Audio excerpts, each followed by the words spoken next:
So we can only head up there, but we might be able to find something hidden over here, maybe. Nope, doesn't look like it yet. I know at some point there's some things down in these areas. Alright, so let's head up to our safe house. Hey, destroy all humans. Good propaganda, good propaganda. So, Amsel, what's up? You step inside, and the squalor of the disused U-Bahn tunnel gives way to the warmth of your safe house. A man waits inside, silhouetted against the dim fluorescent lighting. Something bad has happened, hasn't it?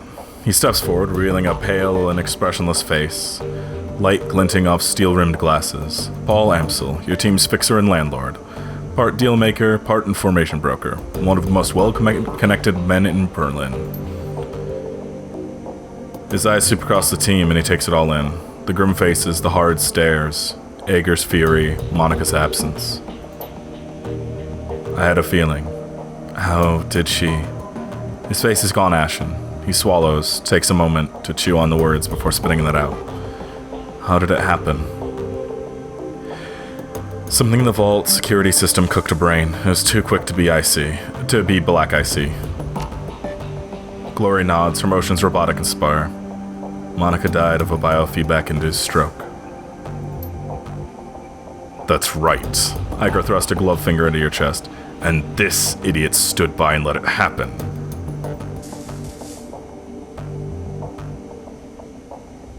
I'm gonna ignore it. Let it happen. She jacked in, she screamed, and she seized. By the time we saw she was in trouble, it was already too late. Yeah, because you never bothered learning what to look for. Muscle contractions and microtremors are good indications of Decker in distress. I'm assuming you didn't have anyone keeping an eye out for those? No, if you had, my friend wouldn't be lying dead in a basement. Oh, shove off, Ager. We were all on the lookout for physical security, recurring V's included. Throwing her under the bus isn't going to help anything. Under a bus is exactly where she belongs. Iger turns to face Dietrich. She towers over him, but he stands his ground. I respect you, Dietrich. You know that. But you don't have my training. None of you have. Monica was good. She was the best, all right? But she was also overconfident. She treated the job like it was a game. Do that long enough and you're gonna get burned. Iger turns face back to you. If you'd been paying attention, you'd have figured all of this out by now on your own. You'd have known that Monica needed watching as much as that door. Enough, Iger. Amsel's voice is hoarse, his expression blank. Enough. Iger pushes ahead, heedless of the interruption. Her voice remains measured, but her voice remains measured, but there's fire in her eyes. How many seconds pass between Monica's first convulsion and her plug getting pulled? 4? 5? You know how much damage biofeedback can do to a Decker's brain in 5 seconds? How dare you? You don't have to answer that. Of course you know. Monica died while you stood there and watched. This is all your fault. That is enough. Amsel's voice comes out in a roar, and his fist smashes down the desk behind him. Iger, you and recurring V's can have it out later, but I've had enough. We need to take action. Our client sent you into something much bigger than he'd let us believe. I want to know why. Right there with you. This was supposed to be a milk run. Payback isn't the only reason we need to find him. We saw something back there. Something that we weren't supposed to see. It's fair to assume that we're all still in danger. He pauses and rubs his temples. Agreed. And to neutralize that danger, we need to know who we are dealing with. Let us review the events that have transpired tonight. The smallest detail could be important, so hold nothing back.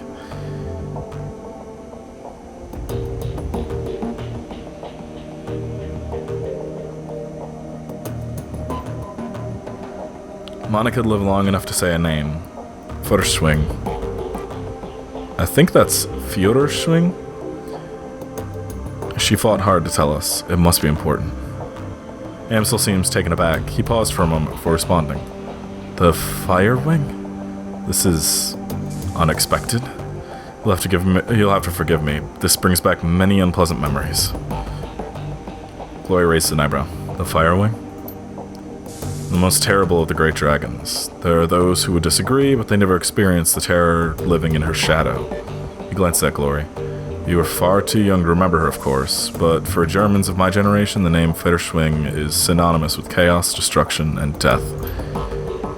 The dragons of today are subtle creatures, full of patience and guile. Federschwing was not. After her awakening, she went on a 4-month rampage that claimed tens of thousands of lives. Amstel takes a deep breath and slowly releases it. There was a haunted look in his eyes. Those were dark days. Countless men, women, and children were slaughtered, roasted alive in their homes by a creature of legend. No hope for salvation, no end in sight. It was horror that you cannot begin to understand. What stopped her? I can't imagine that a rampaging dragon would just go away on its own. Eventually, the Firewing is brought down by a man named Dr. Adrian Valclair. Well, with the help of the Luftwaffe, of course, but it was an experimental weapon designed by Dr. Valclair that finally pierced her hide. She fell in a hail of bullets and rocket fire and crashed down in a radioactive waste of the SOX. Well, that sounds fun. This event was called the Dragonfall. Safe at last from the dragon's wrath, Germany celebrated Valclair as a hero. Our own Siegfried, a modern-day dragon slayer. My own family practically worshipped the man. If the Dragonfall was as important an event as you make it out to be, I'm surprised that I've never heard of it. Those early years of the Awakening were traumatic, Iger. Not just on a national level, but a global scale. New species of awakened animals were being discovered daily. Within 2 years of the Dragonfall, the active use of magic had returned to the world, a new source of terror for a bewildered public. And in 2021, the sudden emergence of orcs and trolls gave rise to yet another wave of global panic. In light of such turmoil, is it any surprise that Dr. Valclair and the Firewing were forgotten? Dragons were yesterday's news. He rubs his temples. Again, all of this happened decades ago. To the best of my knowledge, the story of the Firewing is a bit of historical trivia, nothing more. Alright, so Monica spent her dying breath trying to tell us about a long-dead dragon. Iger's eyes sweep across the room, searching for a glimmer of insight. Finally, she gives up. Any ideas as to why? Amstel's voice trembles with frustration. No, it doesn't make any more sense to me than it does to you. The Dragonfall is ancient history. Fishwing has been dead and gone for 42 years. But there's one thing that I do know. Whatever Monica saw, whatever she's trying to tell us, it was important. He visibly struggles to calm himself, takes a deep breath, and then slowly releases it. I will look into this, and I will find answers. In the meantime, did you turn up anything else of value? The state was a front for whatever was going on in the basement. Amstel nods. That much is clear. It wasn't a minor enterprise either. It wasn't a minor enterprise either. That facility took serious funds to build. And time. There was more to it than we saw. Places like that don't spring up overnight. And all in secret. The owners, whoever they may be, were none too pleased by our escape, I'm sure. What else did you find? After everything went to hell, we were confronted by an orc in military-grade armor. He appeared to be the head of security. That is not much to go on. Do any details about the orc come to mind? Any distinguishing features that I could look into? He was an older guy, for one. From the sound of his voice, I'm guessing mid to late 40s. Pretty old for an orc. And he had skin grafts. Most of his face looked like replacement material. The grafts came from a legitimate hospital. There may be medical records. That is something. We'll see what I can find out. Did you note anything else during the run that may be valuable? That's all we got. That's not much. Ansel nods, his face drawn and haggard. It is thin, I agree. A basement, a middle-aged orc with skin grafts, and a long-forgotten world event. Wait, we're still missing something. Who paid for this run? Amstel looks pained. I don't know his identity exactly. I did not set up the run. Monica did. His face reddens. I warned her. I told her not to take the job, but she assured me that it would be a cakewalk. Monica was approached recently by a man who calls himself Green Winters. He appeared to be a prominent activist in the F-state political scene. I never much liked the man, and I certainly never trusted him. Monica, she would do anything for her cause, anything for the Flux state. Winters swore the data he was after was crucial to ensure the future stability of the Flux, and that was all it took. Can you track down Monica's client and press him for information? Yes, most definitely. It is clear that Green Winters has involved us in something much larger than he led Monica to believe. When he finds out what happened on the run, he's probably going to rabbit. We need to chase him down before that happens. So we need information on Winters, and we need it fast. There's a man here in the Crucibar, a Turk named Altug Barakgazi. He owns a little Soycaf shop just down the way called the Café Sezve. Why did I pronounce... This man is also a purveyor of information. I have done business with him from time to time. And you think he might know something about Green Winters? Amsel nods. When I discovered Monica's renewed association with Green Winters, I contacted Altug. One of his people has been keeping tabs on Winters ever since. As I said, I do not trust the man. Pragmatic. Sounds like it's about time to pay Altug a visit. Yes, tell him I sent you. I will do what I can to dig into the information that you've uncovered already, sparse though it may be. Alright, so we got some levels. Oh. Hey, Dante. As you start toward the safe out door, a large four-legged form steps around the corner. Dante, Monica's dog, an enormous mongrel of indeterminate breed. A low whimper emerges as he enters the room, head hanging low. Oh shit, Dante. Dietrich shakes his head. Don't worry, boy. We'll look after you. At the sight of the dog, Amsel's eyes well up. He inhales, but can't quite catch his breath. He started whimpering about an hour ago. Turned into a full-blown howl when stopped. He closed his eyes. That's when I realized something bad had happened. Looking down at those huge brown eyes, you see intelligence and sadness. He lets out a small whine and rubs his head against you. Let's give him a treat. Hey, buddy. Dante takes a treat in his mouth, but it's clear he has no appetite for it, and the turkey drops to the floor. He leans into you and looks up mournfully, pressing his ribs against your leg. I guess the dog is going with you, recurring bays. Amsel takes a ragged breath and releases it. Then a slow, melancholy smile plays across his face. Well, perhaps the part of Monica lives on at Dante.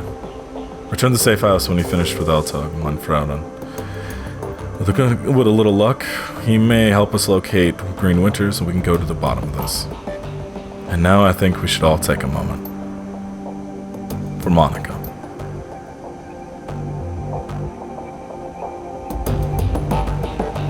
Hey, Dietrich. You doing alright, buddy? Dietrich turns his head at your approach. His aging face is traced with a network of faint scars, legacy of too many fights over too many years. While he still retains a degree of strength and vigor, it's obviously that the shaman you see today is a shadow of his former self. Despite all of this, there's still an aura of power surrounding the man. He raises his bottle, offering it to you. Recurring bees, welcome. I've got a bottle of schnapps that needs sharing, and we've got a fallen comrade to drink to. To Monica. Prost.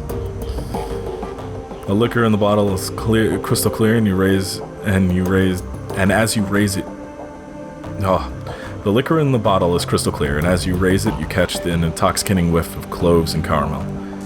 It smells of sweet corn and walnuts, with a lingering aftertaste of buttery toffee. You swallow a swig and then return the bottle to Dietrich's outstretched hand. Takes a long pull on the bottle and then locks eyes with you. Let me ask you a question, Ricari. What made you choose to come to Berlin?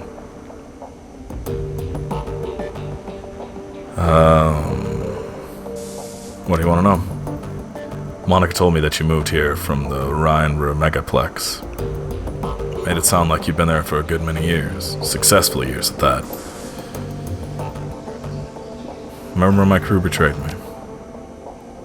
Ain't that a pisser? I can handle all sorts of things, but betrayal always makes me see red.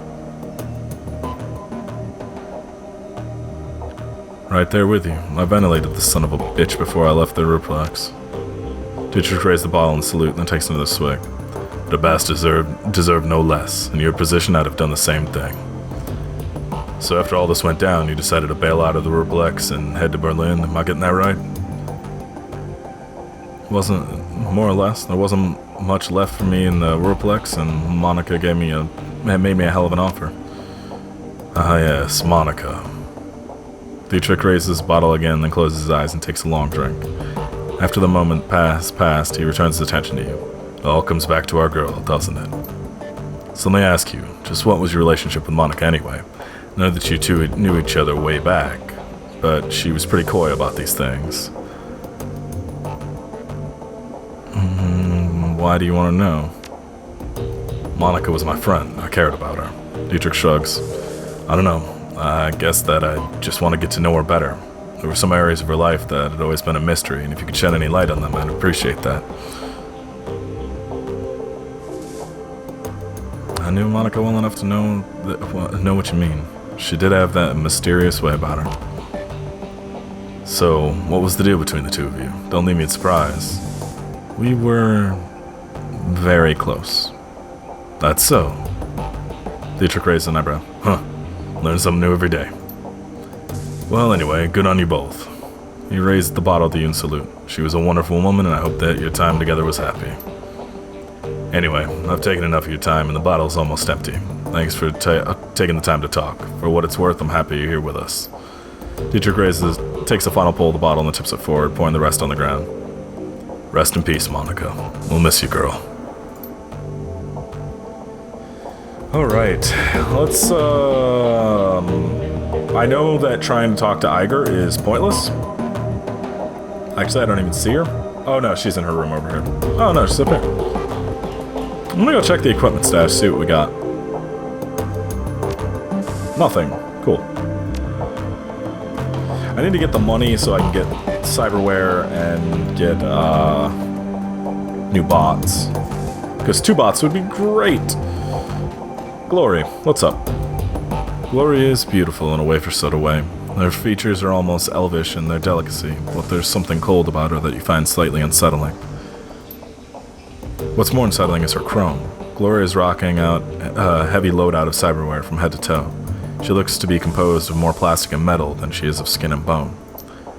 In the shadows, individuals such as this are anything but uncommon, but Glory's cyberware is first generation, all of it. Bulky, invasive, practically museum pieces. This chrome was obsolete well before she was born. Recurring. Gloria shifts her gaze to you, but her expression is cold and placid as always. Can I help you? Hey, Gloria. How are you holding up? Don't worry about me. I'm solid.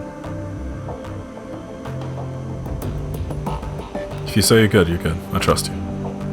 Gloria's expression remains neutral, but she grants you a barely perceptible nod. Any thoughts on what we should do next? Find our missing client, extract some answers. Beyond that, take jobs, get paid. Yeah, I can respect that. Let's try to tread on personal ground. I don't want to really push it, because I think you can actually fuck these things up, so... I'm not big on sharing sport. Personal reasons. You understand, I'm sure. The edge in her voice tells you that she's not interested in continuing this conversation. Of course, we all have our secrets. If you ever need to talk, I'm here. And then Iger will just get mad at us. Again. Iger glares at you, and you can taste the bile in her stare. She clearly still blames you for Monica's death. Something I can do for you, fearless leader. We need to talk about Monica. Not right now, we don't. Don't push me on this, Recurring. One of these days, we're gonna hash this out, and you can talk all you like about the clusterfuck that killed one of my best friends, but it won't be today. Alright. Well.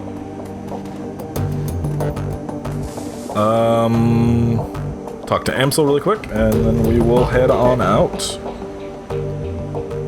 Recurring. Amsel appears at you apprehensively. His eyes are bloodshot, his expression grim. Did you get the information about Green Winters? Nope. Then please continue working. We need to find that man. Okay. Well, that's all we can do. Dante, are you gonna come with me? If I get Dante in the party, I can't remember. It's been a long time since I played this. Anyway, we should head on out.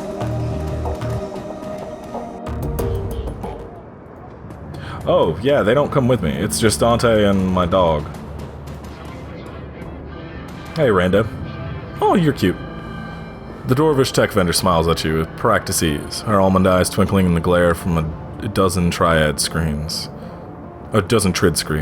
She speaks in a clipped, heavily accented German. Welcome to the Data Haven. I'm not doing a heavy German accent. Can I help you with something? I need some tech on a tight schedule. Show me what you got. Okay, so I could get a craft work. I can't afford them. But let's see about drones. I would really like to get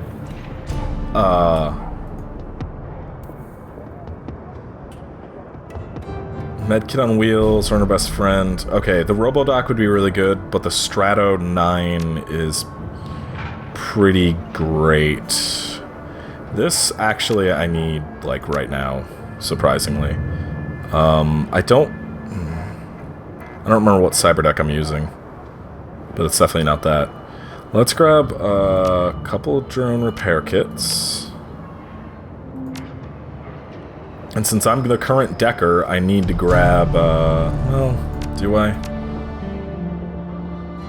I'll just keep it as I am. Because, yeah, this provides, what, 1 armor? Yeah, I need that. Drone repair kits, cool. Done.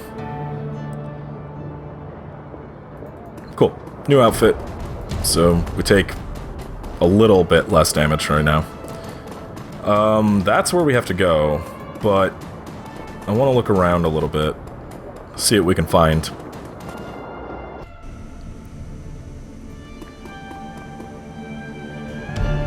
Can we just not talk? Okay, there we go. Something about the young elf behind the counter makes your breath catch in your chest. She's lovely to look at, but a strange kind of beauty. Her eyes are large and luminous and impossibly green.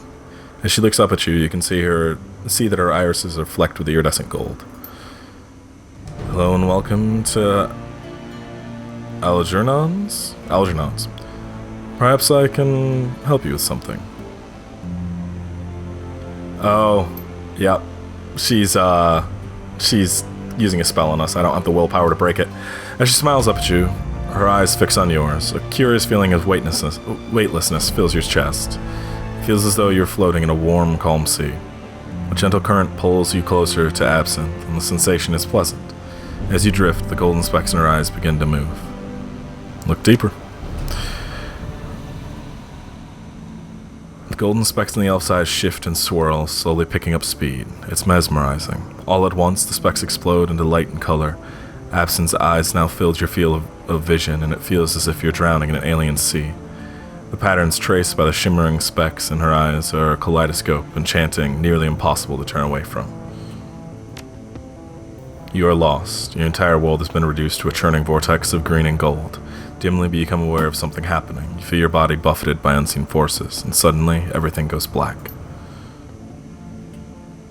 I think we just got robbed. Slowly and painfully, you struggle your way back to consciousness. The shop owner, Alejandro, is peering down at you, an expression of concern on his face. Absinthe stands beside him, her expression one of embarrassment. Welcome back, friends. Algernon extends a hand to help you to your feet. Absinthe shifts slightly to allow you to stand. What was that? What happened? My faults and my apologies. Sometimes when I'm daydreaming, I bring others along for the ride. It was unintentional. Yes, but there was no harm done, correct? You'll be fine. No harm done. If you'll excuse me, I'm gonna go stand in the corner for a while. Okay. So, this guy is one of the coolest NPCs. I just fucking love his design. Greetings, young human. The elf's voice is smooth as silk and rich as clotted cream. Something about him instantly puts you at ease. I am Algernon, Half-Dream, the owner of this establishment. In my shop, you'll find only the finest of magical paraphernalia. Now, tell me, how may I serve you? If you're selling, I'm buying. Let me see your inventory. Okay, so we can't use any of this because we don't cast spells, but this is just a quick look at the stuff they've got. Good stuff, good stuff. Alright. Eventually we'll come back here. I believe, actually, fairly soonish. Oh yeah, we have karma to spend, so let's do that. Let's see me fuck my build up even more. Okay, so we're gonna go with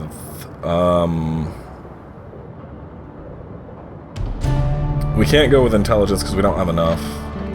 We could go with another point in decking. Oh god, I can't wait till I can equip S-class drones. Drone damage 1, plus 2 HP damage, plus 2 armor would be nice.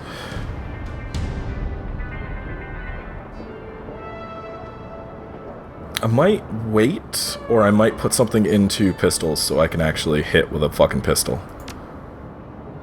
Yeah, increases chance to hit by 15%. Yeah, we're gonna take that. And we're gonna take this, and we're gonna take this. Now we actually can, you know, be somewhat useful with our pistol. Okay. No, I don't want to go down there, although I do want to check Dancer's bag. Let's toss 5 in.